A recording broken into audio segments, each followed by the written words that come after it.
Boa tarde. Miguel Albuquerque confirmou hoje o Governo da República está mesmo a negociar com a banca para que os madeirenses e porto-santenses passem a pagar apenas a taxa fixa nas viagens aéreas. Por isso, pode estar para breve o fim dos reembolsos e das contas de somar antes de viajar e que vai permitir aos madeirenses pagarem apenas os 79 € ou 59, no caso dos estudantes, no momento da compra da viagem.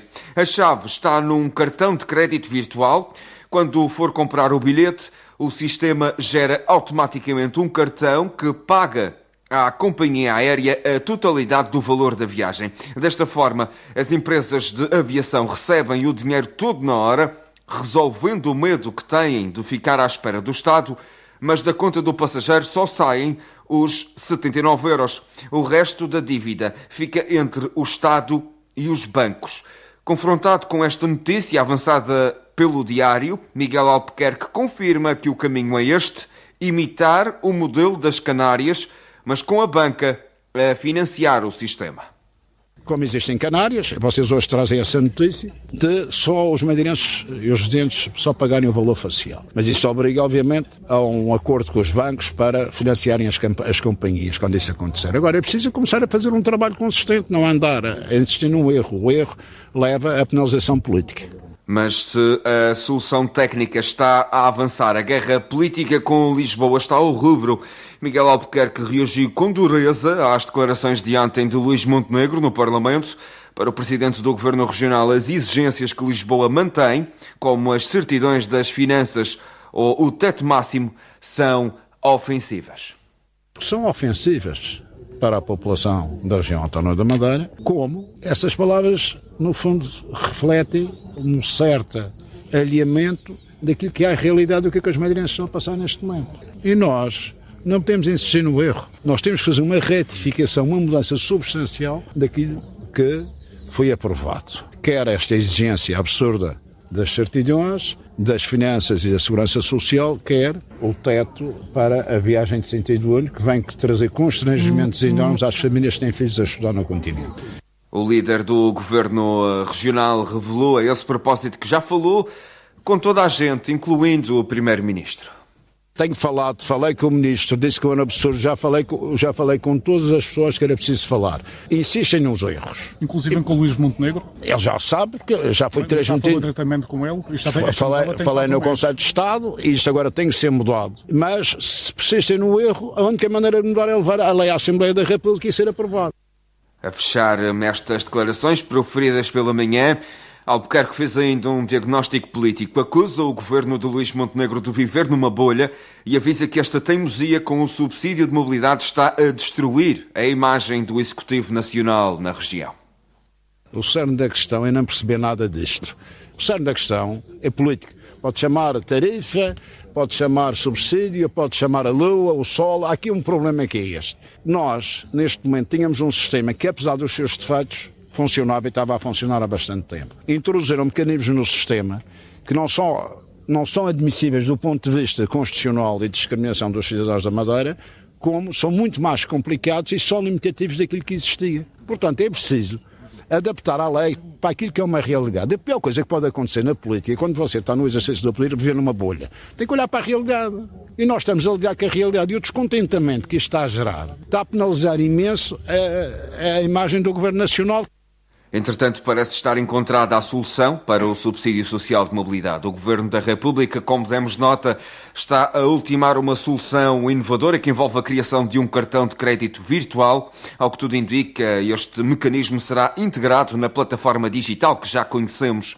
A meta é ter este sistema a funcionar antes do verão. Tema para ler hoje na edição impressa do Diário. O secretário de Estado das Pescas, Salvador Malheiro, visitou hoje o interior de um barco espadeiro e diz que aquilo que viu não é digno do século XXI. O governante visitou hoje uma embarcação dedicada à captura do peixe-espada preto e admitiu que os relatórios que chegam a Lisboa não descrevem a dureza da realidade que encontrou. Eu tive aqui a oportunidade de entrar dentro de uma embarcação, de constatar as condições em que os nossos pescadores têm que trabalhar quando vão para alto mar mais 10 dias seguidos e tudo aquilo que me tinha sido reportado não chega àquilo que eu senti neste momento. E, portanto, urge uma decisão para que os nossos pescadores da Madeira possam ter condições de segurança, de salubridade, de higiene, porque nós estamos em pleno século XXI e aquilo que eu vi não se coaduna com o mínimo de exigência. Para Salvador Malheiro, o culpado desta situação é claro. O secretário de Estado acusa Bruxelas de bloquear a renovação da frota por confundir qualidade de vida com aumento de pesca. Se há alguém que é responsável por esta realidade, é a Comissão Europeia. Porque eu já tive a oportunidade de explicar na Comissão Europeia desta realidade. O que está aqui em causa não é aumentar a capacidade de pesca. Tanto mais que as cotas estão fixadas. Não há possibilidade nenhuma de aumentar a capacidade de pesca. O que está aqui em causa é renovar-se estes barcos para que existam condições para que os pescadores possam dormir, para que possam ir à casa de banho, para que possam cozinhar. E nesse contexto, toda a gente percebe, mas a Comissão Europeia ainda não percebeu, mas nós só vamos descansar quando eles perceberem de uma vez, é que isto obriga a que o tamanho do barco seja aumentado, que a arqueação seja aumentada. E para pôr um barco com uma dimensão maior a andar, precisa naturalmente de uma potência maior.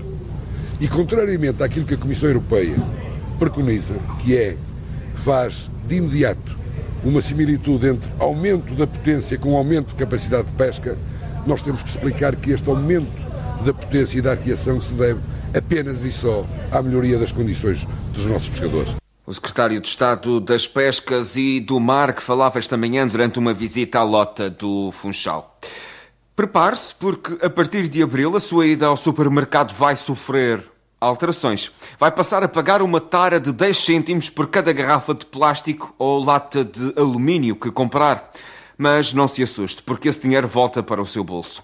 Para que ninguém fique com dúvidas, a lógica é muito simples. Para nós, madeirenses, este sistema não é novidade nenhuma. Funciona exatamente da mesma maneira que já fazemos há décadas com as garrafas de vidro da empresa de cervejas. Pagamos o depósito na caixa e recebemos o dinheiro de volta quando entregamos a grade vazia. A grande diferença é que agora esta regra aplica-se também às garrafas de plástico, de águas, sumos ou refrigerantes e às latas. O truque para não se enganar é procurar um símbolo no rótulo que diz volta. Se a embalagem tiver esse símbolo, significa que vale 10 cêntimos. Para recuperar o seu dinheiro vão estar disponíveis mais de 30 máquinas automáticas nas entradas dos supermercados da região. Coloca a garrafa na máquina, ela lê o código e devolve-lhe um talão. Esse talão é dinheiro vivo, pode descontar logo nas compras seguintes ou transferir o valor para a sua conta. Mas atenção, há uma regra de ouro que vai obrigar a mudar de hábitos lá em casa. Neste novo sistema é proibido amassar. Ao contrário do que fazemos no ecoponto amarelo, aqui as garrafas e as latas têm de ser entregues intactas, direitinhas e com o rótulo legível. Se amassar a garrafa, a máquina não consegue ler o código de barras e não lhe devolve o dinheiro. A rede de postos de abastecimento da BP vai crescer na Madeira. A Lubrimad, empresa que representa a marca na região há 40 anos, vai avançar com a construção de uma nova estação de serviço em Câmara de Lobos. O anúncio foi feito por Diogo Pereira. Há dificuldade em expandir e arranjar, por vezes, novos espaços para fazer novas estações de serviço e para servir alguns focos populacionais ou algumas tendências de pessoas que habitam ou residem em novas construções em determinados pontos da região. Porque a construção de uma estação de serviço obedece a uma série de requisitos bastante apertados e nem todos os terrenos, tendo em conta também o PDM dos vários concelhos, estão aptos no fundo, a ser edificados para uma estação de serviço. Qual seria a prioridade em termos de concelho? Nós gostaríamos de conseguir de abrir uma estação de serviço em Câmara de Lobos, nunca conseguimos e é o nosso próximo objetivo. Para quando? Bem, se tudo corresse bem, era já este ano. Nós já temos um terreno, terreno, vamos reunir brevemente com a Câmara Municipal de Câmara de Lobos para ver se conseguimos, no fundo, projetar a estação de serviço nesse terreno. Para além da expansão física, a Lubrimad respira saúde financeira. A empresa fechou 2025 com uma faturação de 61 milhões de euros e para este ano as previsões são ainda mais otimistas, apontando para os 70 milhões. Números que o sócio-gerente da Lubrimad justifica com o aumento do tráfego e do turismo na ilha. Somos os representantes da BP Portugal aqui na região autónoma da Madeira. Distribuímos os combustíveis BP e operamos e gerimos também 12 estações de serviço, uma no Porto Santo e 11 aqui na Madeira. Abrimos recentemente a estação de serviço do Garajal, agora em dezembro, e fazemos a operação das estações de serviço e das lojas de conveniência. Temos neste momento 60 colaboradores, na sua maioria mulheres, e em 2025 as contas ainda a fechar, mas temos um volume de negócios de 61 milhões de euros e as expectativas para 2026 é atingir 70 milhões de euros. Estamos também a tentar diversificar o nosso negócio, para além das estações de serviço. Estamos com alguns projetos em linha para armazéns, logística, lavagens automáticas de carro, enfim, a estudar as várias possibilidades, tendo em conta também os investimentos que temos feito e áreas complementares ao nosso negócio principal. A Lubrimad, que emprega atualmente 60 pessoas e gera várias estações de serviço na Madeira e no Porto Santo. A partir de hoje passa a ser possível percorrer a Madeira de autocarro sem ter de andar com moedas no bolso para pagar a bordo. A Rede Siga lançou esta manhã os novos bilhetes pré-comprados direcionados para o turismo e para quem quer passear pela ilha. O destaque vai para o bilhete diário, que permite viagens ilimitadas. Segundo a tabela de preços, se quiser viajar apenas dentro de um município, o passe de um dia custa 4,80 €. Mas se a ideia for dar a volta à ilha, o bilhete diário intermunicipal custa 6,40 €. Há ainda opções para 3, 5 ou 7 dias. Por exemplo, um passe de 3 dias para andar em toda a rede intermunicipal fica por 16,30 €. A oferta fica completa com o bilhete regional turístico, que inclui tudo, até o serviço Aerobus. Estes títulos são carregados no cartão Giro e podem ser comprados nos balcões ou nas lojas Payshop. Dezembro foi mais quente e teve mais sol do que o habitual, mas não faltou vento forte nas serras. Os dados divulgados hoje pela Direção Regional de Estatística revelam que o chão do Arieiro foi o local onde mais choveu e onde o vento soprou com maior violência, com uma rajada a atingir os 147 km/h no dia 12 deste último mês. Apesar da chuva na serra, a temperatura média foi superior ao normal na maioria das estações. O Porto Meniz registrou a máxima do mês, chegando aos 24 graus, enquanto no oposto o Pico do Arieiro desceu até 1 grau negativo. Mas houve boas notícias para quem gosta de sol e mar. No Funchal e no Porto Santo houve mais horas de sol do que a média para a época e a água do mar esteve mais quente, mantendo-se acima dos 20 graus. O IPMA, que acaba de atualizar os avisos meteorológicos, e o cenário no mar vai ser ainda mais duro do que o previsto. O aviso laranja para a Costa Norte e Porto Santo foi prolongado até às 3 da manhã de domingo. O período mais crítico começa amanhã, sexta-feira, às 9 da noite. As previsões apontam para ondas que podem atingir os 12 metros. A agitação marítima que vai chegar também à Costa Sul. A parte oeste da ilha entra em aviso amarelo ao final da tarde de amanhã, com ondas que podem chegar aos 4,5 metros.